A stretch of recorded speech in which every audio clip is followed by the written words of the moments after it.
Depression is the leading cause of disability in the world. In the United States, close to 10% of adults struggle with depression. But because it's a mental illness, it can be a lot harder to understand than, say, high cholesterol. One major source of confusion is the difference between having depression and just feeling depressed. Almost everyone feels down from time to time. Getting a bad grade, losing a job, having an argument, even a rainy day can bring on feelings of sadness. Sometimes there's no trigger at all. It just pops up out of the blue. Then circumstances change, and those sad feelings disappear. Clinical depression is different. It's a medical disorder, and it won't go away just because you want it to. It lingers for at least 2 consecutive weeks and significantly interferes with one's ability to work, play, or love. Depression can have a lot of different symptoms: a low mood, loss of interest in things you'd normally enjoy, changes in appetite, feeling worthless or excessively guilty, sleeping either too much or too little, poor concentration, restlessness or slowness, loss of energy, or recurrent thoughts of suicide. If you have at least 5 of those symptoms, according to psychiatric guidelines, you qualify for a diagnosis of depression. And it's not just behavioral symptoms. Depression has physical manifestations inside the brain.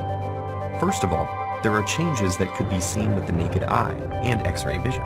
These include smaller frontal lobes and hippocampal volumes.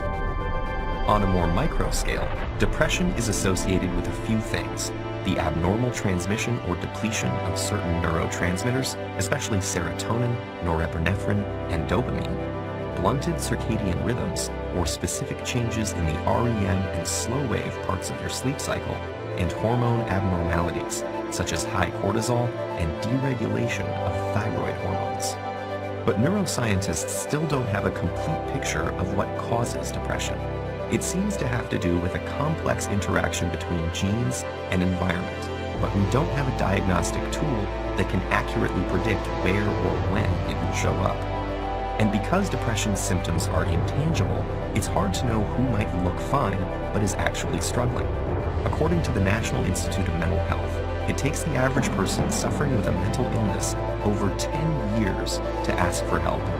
But there are very effective treatments. Medications and therapy complement each other to boost brain chemicals. In extreme cases, electroconvulsive therapy, which is like a controlled seizure in the patient's brain, is also very helpful. Other promising treatments, like transcranial magnetic stimulation, are being investigated too.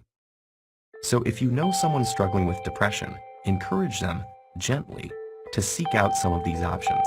You might even offer to help with specific tasks, like looking up therapists in the area, or making a list of questions to ask a doctor. To someone with depression, these first steps can seem insurmountable.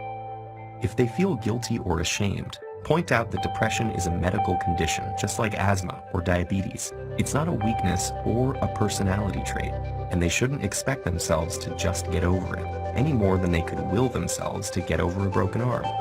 If you haven't experienced depression yourself, avoid comparing it to times you've felt down. Comparing what they're experiencing to normal temporary feelings of sadness can make them feel guilty for struggling. Even just talking about depression openly can help. For example, research shows that asking someone about suicidal thoughts actually reduces their suicide risk. Open conversations about mental illness help erode stigma and make it easier for people to ask for help. And the more patients seek treatment, the more scientists will learn about depression, and the better the treatments will get.